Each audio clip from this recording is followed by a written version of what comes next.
Война. День 168. Ситуация на фронтах. Альянс Свободы. Пентагон озвучил о очередном пакете военной помощи Украине на сумму $1 миллиард. В пакет входят дополнительные ракеты для установок «Хаймерс» и М270, 75 тысяч снарядов 155 мм, 1000 ракет для «Джевелин», противопехотные мины «Клаймер», взрывчатка С-4, 50 медицинских бронетранспортеров, а также ракеты для зенитно-ракетных комплексов «Насамс», что может означать, что сами комплексы уже находятся в Украине, хотя о их прибытии ранее не было известно, но оглашалось, что будет предоставлено 2 батареи «Насамс». Восток. Харьков и пригороды продолжают обстреливать. Российские войска предприняли наступательные действия по направлению УТ и БРК. Бои там продолжаются, как и южнее в районе Гусаровки.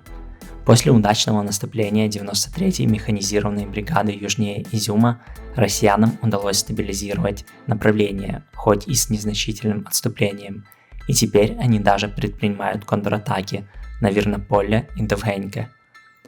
Продвинуться к Северску у россиян не выходит. Самые активные действия они предпринимают по направлению к Бахмуту.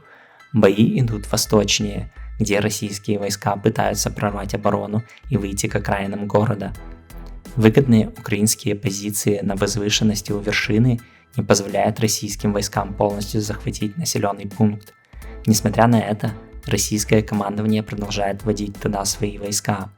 В свою очередь, россиянам удалось занять Гладосово. В районе Донецка продолжается атака на Пески и Авдеевку, но новых продвижений нет. На южном фланге сообщается о возросшем числе обстрелов, но о каких-либо продвижениях неизвестно. Юг. Вчера в Крыму произошли мощные взрывы на военном аэродроме в Новофедоровке. Мощность вторичной детонации была такой силы, что на расстоянии в километр были уничтожены гражданские автомобили, а также повреждены здания. Что стало причиной взрыва, на данный момент доподлинно неизвестно. Россияне говорят, что это связано с нарушением техники безопасности.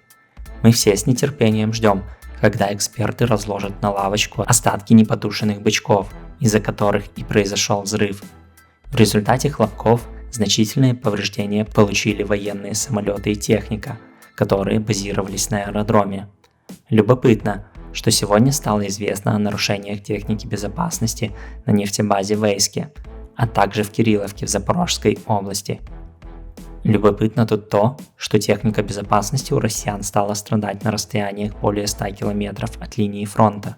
На земле российские войска пытались наступать в направлении Благодатного, но их атака была отбита. В результате российского обстрела Никополя погибло 13 мирных жителей, еще 11 получили ранения. Данные обстрелы россияне совершают с Запорожской АЭС, которые находятся на противоположном берегу Днепра. Разумеется, украинцы не могут ответить по их позициям, дабы не повредить атомные реакторы. Спасибо за просмотр, не забывайте поддерживать видео лайками, комментариями, подписочка важна и колокольчик тоже не помешает. Пока.